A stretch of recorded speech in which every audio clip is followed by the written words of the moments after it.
You must have confidence in your Prime Minister.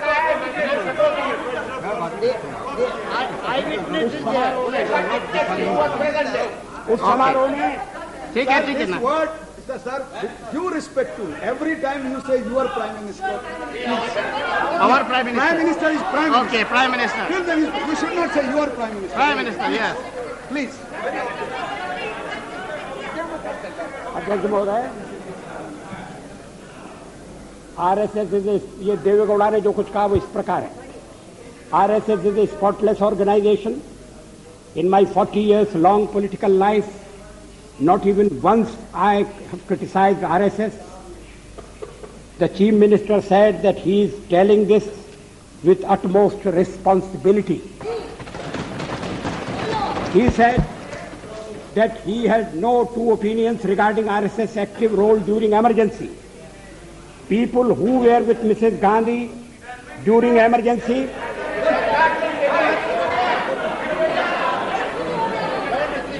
who praised her,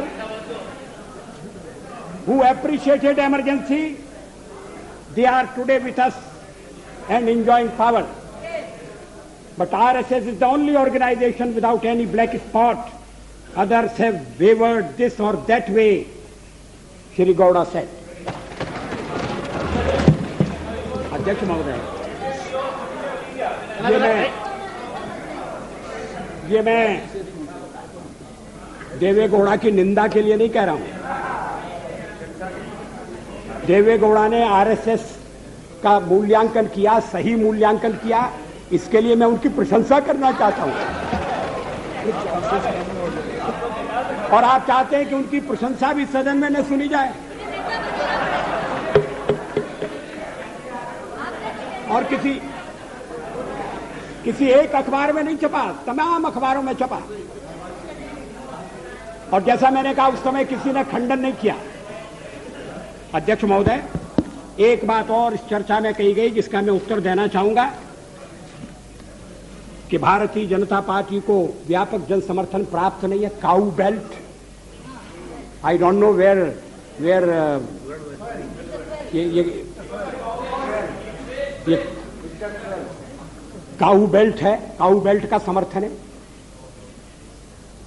जो काऊ belt जिससे कहा जाता है उसको इस तरह से सदन में उल्लेखित करना. किस क्षेत्र की आप बात कर रहे हैं? हरियाणा में हम हरियाणा में जीते, हमने कर्नाटक में समर्थन प्राप्त किया है. और ये ठीक है कि केरल में और तमिलनाडु में हम उतने शक्तिशाली नहीं है, मगर हमारा संगठन है.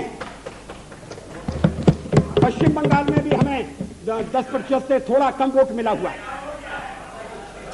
अगर आप वोट की बात करते हैं तो फिर 10% वोट की बात करिए. इस सदन में एक व्यक्ति की पार्टियां, एक व्यक्ति की पार्टी, और वो हमारे खिलाफ जमघट करके और हमें हटाने का प्रयास कर रहे हैं. उन्हें प्रयास करने का पूरा अधिकार है, मगर है वो एक व्यक्ति की पार्टी. एकला चलो रे, और चलो एकला अपने चुनाव क्षेत्र से और दिल्ली में आकर हो जाओ इकट्ठे रे. किस लिए इकट्ठे हो जाओ? देश के भले के लिए. स्वागत है. हम भी अपने ढंग से देश की सेवा कर रहे हैं. और अगर हम देशभक्त न होते और अगर हम निस्वार्थ भाव से राजनीति में अपना स्थान बनाने का प्रयास न करते, और हमारे इन प्रयासों के पीछे 40 साल की साधना है. ये कोई आकस्मिक जनादेश नहीं है, कोई चमत्कार नहीं हुआ है. हमने मेहनत की, हम लोगों में गए, हमने संघर्ष किया है. पार्टी 365 दिन चलने वाली पार्टी है. ये कोई चुनाव में कुकर मुक्के की तरह से खड़ी होने वाली पार्टी नहीं है.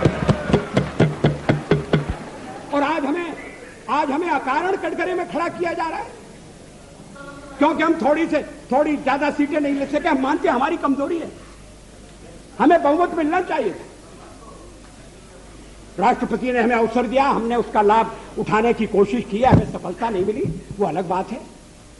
लेकिन हम फिर भी सदन में सबसे बड़े विरोधी दल के रूप में बैठेंगे और आपको हमारा सहयोग लेकर सदन चलाना पड़ेगा, इस बात को मत भूलिए।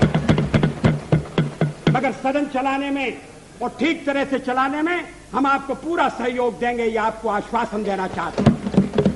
मगर सरकार आप कैसी बनाएंगे, वो सरकार किस कार्यक्रम पर बनेगी, वो सरकार कैसी चलेगी, मैं नहीं जानता। लेकिन जहां तक दलितों का सवाल है, शेड्यूल कास्ट के टोटल मेंबर्स हैं 77 और उनमें से 29 मेंबर्स बीजेपी के चुने गए।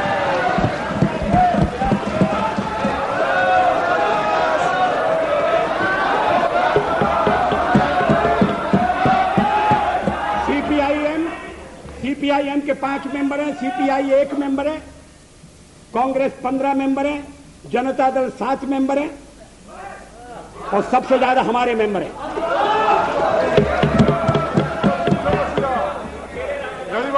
और एसटीसी में भी, शेड्यूल ट्राइब में भी total number of seat is 41, BJP 11।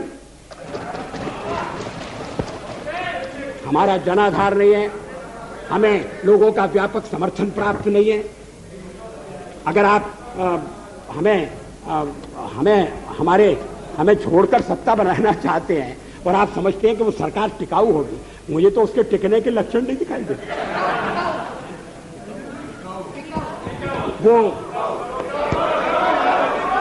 पहले तो उसका जन्म लेना कठिन है, जन्म लेने के बाद जीवित रहना कठिन है, और ये सरकार अंतर विरोधों में घिरी हुई देश का कितना लाभ कर सकेगी, ये एक प्रश्नवाचक चिन्ह है। हर बात के लिए आपको कांग्रेस के पास दौड़ना पड़ेगा और जब आप उन पर निर्भर हो जाएंगे, अभी तो मैं नहीं जानता, पहले चर्चा हुई थी, कुछ शर्तें लगाई जा रही, फिर चर्चा हुई कि कोऑर्डिनेटिंग कमेटी बनाना पड़ेगी। फ्लोर पर भी हम लोग कोऑर्डिनेशन करते हैं, उसके बिना तो सदन नहीं चलता। आप सारा देश चलाना चाहते हैं, बड़ी अच्छी बात है, हमारी शुभकामनाएं आपके साथ हैं।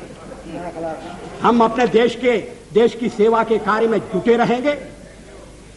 हम संख्या बल के सामने सर झुकाते हैं और आपको विश्वास दिलाते हैं कि जो कार्य हमने अपने हाथ में लिया है, वो जब तक राष्ट्रीय उद्देश्य पूरा नहीं कर लेंगे, तब तक विश्राम से नहीं बैठेंगे, तब तक आराम से नहीं बैठेंगे। अध्यक्ष महोदय, मैं अपना त्यागपत्र राष्ट्रपति महोदय को देने जा रहा हूं।